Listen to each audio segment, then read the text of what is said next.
2 words, bat sex. What is up, everybody? I am back again with another video, and this time I have the pleasure of reviewing the new animated Batman short film, regular film, whatever you want to call it, the new animated Batman film, The Killing Joke. The one that everybody, or a lot of people, have been anticipating for a long time now. I've known that it's been in the works for about a year. This is like one of the most iconic Batman storylines ever to date. It's the only one that attempted to try and tell the Joker's backstory. This thing had a lot of pressure behind it. This thing was tugging a big load behind it, you know what I mean? And it's finally here. It arrived. I was lucky enough that it was playing in the theaters in my town for 2 days only. It was a 2-day event, and I got to go see it in theaters. Do I have stuff to say about this movie? Okay, so say what you will about the DC cinematic universe and where it stands right now with films like Batman v Superman and Man of Steel trying to get their cinematic universe up. I think we can all agree that the DC animated movies have been pretty awesome. Like the DC animated films, I've loved the Justice League ones, the Batman ones in particular. They're usually awesome. DC is always having good like home runs with their animated movies. I don't know what happened with this movie, man. Where the thought process was in all of this. And don't think for a second that I'm here to bash The Killing Joke. I am not, because I really did enjoy it. But there's some things, glaring things that I gotta talk about when I'm telling you about this. So this movie is no longer in theaters. Like I said, it was only in theaters, I think July 25th and 26th. So if you want to see it now, I believe it's on digital HD August 2nd, and it's gonna be on Blu-ray, maybe DVD too, a little bit after that. If you want to see this, and if you love the story, you weren't able to see it, totally see this. If you are a huge Batman fan, if you have read The Killing Joke, or if this is something that matters to you, you gotta see the animated Killing Joke movie. You have to, because I mean, it's got Mark Hamill, Kevin Conroy, all the voice actors leading behind it that make it really awesome. The second act of it, awesome. But it's the first act that I really want to talk about. And the first act is where things get weird. And I don't know, guys. I don't know who gave the okay, who thought it was going to be a great idea, because Lord knows it wasn't just one person. This was a big group of people in one big contract board room that were like, yup, stamp it. This is good. This is the story that's going to go. I don't get that. This is a huge spoiler warnings. If you're watching right now, I'm going to put it in the title probably too, but huge spoilers. This is it. From now on, I'm going full spoiler mode, okay? I'm going to give you like 2 seconds. This is full spoilers. Ready?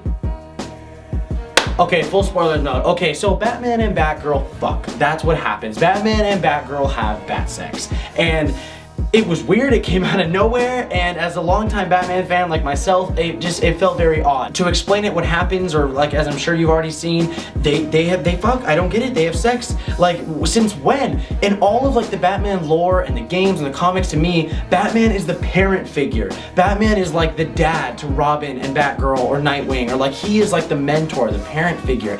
Batgirl has a thing with Robin, for God's sakes. That's a thing that happens very often, or it has happened many times before. So when she said she had a thing with a dude in the movie, I was like, oh, she's talking about Robin. I wonder if we'll see like a Robin right now. No, it was Bruce. It was Bruce Wayne. It meant Batman, because they were fighting. Bruce Wayne didn't want her to be on this case that was getting too personal, and then all of a sudden on a rooftop, she literally like shoves him down, fights him down, and then just starts making out with him, starts taking off her top, and it's like, give me the bat dick. Let's see what else you got underneath this gadget belt. It was weird because it came out of nowhere, and all of a sudden it was like borderline animated Batman porno. I don't know, it felt so weird, because I feel like in a specific way, in a certain way, it could have been done right. It could have, like the whole animated, like, I don't know, sex scene in a Batman movie, because it's an R-rated movie, could have been done better. I just feel like instead of making Batgirl like the badass, powerful, individual figure that she is and should have been portrayed as, they portrayed her as like just some girl that literally her sole purpose was hungry for bat dick. Like she just wanted Bruce. She was just like there for sex for Bruce. Like it was really annoying, to be honest, because like she kicks so much ass and it's Batgirl, like she can stand on her own, it's Jim Gordon's daughter, and it was just annoying that that's the backstory that they had to give her in the animated Batman movie, is her just loving Batman. That's all she was there for, was just hungry for the bat dick. I feel like there could have been many other ways they could have built her up to make the moment where she gets shot by the Joker have a lot more gravity to it, feel a lot more deep, a lot more like, holy shit, like I can't believe that just happened. But her just being like wanting to have sex with Bruce and then not talking to Bruce and then getting shot, like, I don't know, it was just horrible to me. But then after that happens, the second act takes into place. The act, because I mean the Killing Joke story is only like 30 pages, I think. So when the movie actually starts telling the Killing Joke story, it's pretty spot on. Like it's great. The second act I feel is great. Even the infamous scene of the Joker shooting Barbara Gordon right in the gut or whatever, wherever you shoot, and she gets paralyzed. That scene was great. And then takes Jim Gordon to like the carnival place, and Batman comes, and Batman tries to like even reason with the Joker. Joker even like speaks truthfully back. And then Joker tells a joke, and they just both start laughing, and the camera pans down into rain, and that's it. That's the end of the movie, which is even more of a mindfuck because of the Batgirl thing.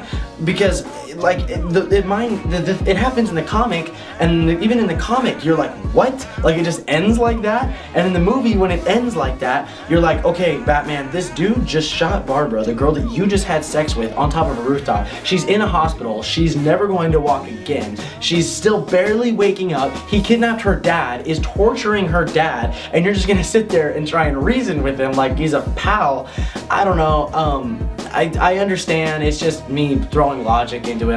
It's stupid. Honestly, what I'm trying to say is the Killing Joke was weird. It was really weird. An R-rated animated Batman film, I thought that was cool. I thought it was cool to see like an R-rated animated DC movie. I think it needed to be R, I really do. And if you're wondering, it's not R because of the sex scene. You literally just see her bra and then it pans up, that's it. There's other stuff that happens that makes it R. The first half, man, the first half is weird. I could do without the first half, honestly. Like it was just odd. The second half, when it tells the Killing Joke, sure, great. I mean, at the end of the day, Batman the Killing Joke, what you're gonna remember is bad day. I did like it though.